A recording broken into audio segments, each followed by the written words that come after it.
The TV adaptation of Outlander often stays loyal to the Diana Gabaldon novels, lifting most of its dialogue and scenes straight from the best-selling books. However, over the 7 seasons that have captured the hearts of fans worldwide, there have been instances where show bosses have decided to stray from the source material, reports Insider. Mainly, this has been because it makes for better storytelling, while others are simply a result of time constraints. While some of these tweaks from the Outlander books have been welcome, and actually make the story even better, fans have also been outraged at the changes. Here are some of the best changes made to the TV adaptation, and some of the worst.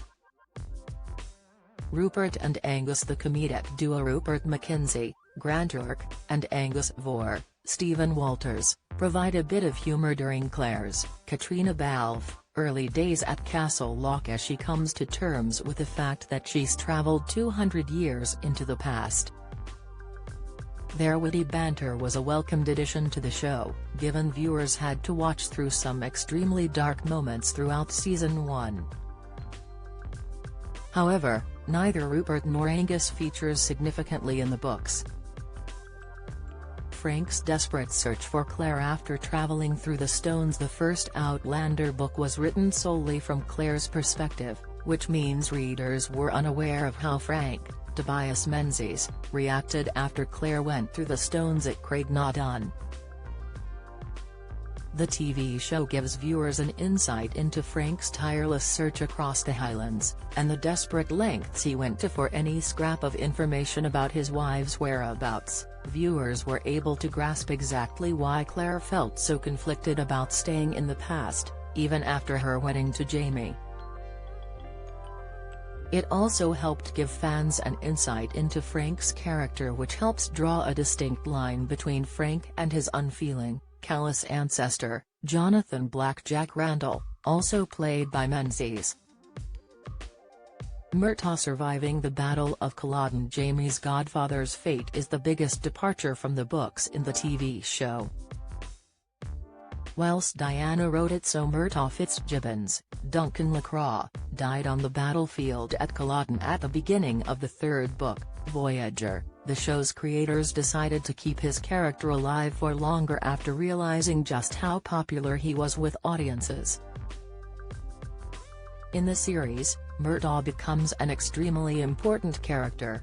He returns on screen when Jamie, Sam Heughan, and Claire are living in North Carolina as a leader in the Regulator movement, which ups the stakes when Jamie is faced with deciding whether to support or help suppress the rebels.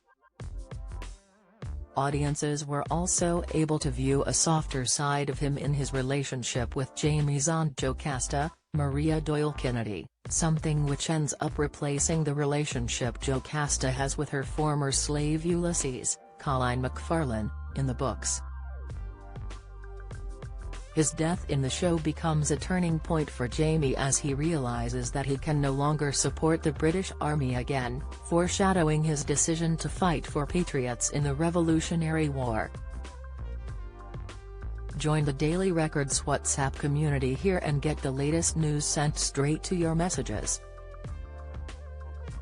Stephen Bonnet's storyline was resolved quickly in the show. Another notable exit from the books was the TV show's handling of the Stephen Bonnet, Ed Speleers, plotline.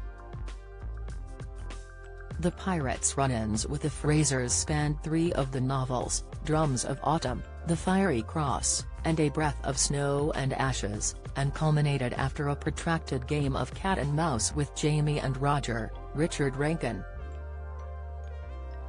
But in the TV series, Bonnet's storyline was wrapped up before any other elements from the 6th book, something that almost all viewers welcomed, given that it felt like a repeat of Jamie and Claire's rivalry with Jack Randall in earlier seasons.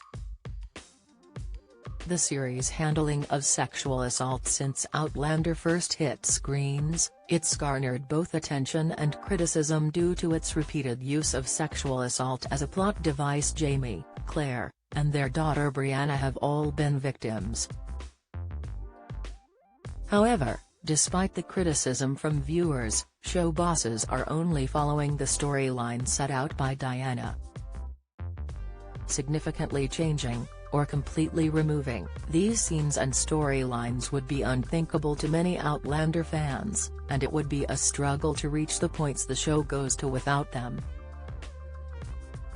The show's adaptation of the handling of sexual assault is that the aftermath of the horrendous ordeal is dealt in a more sensitive manner than in the books, specifically in the later seasons.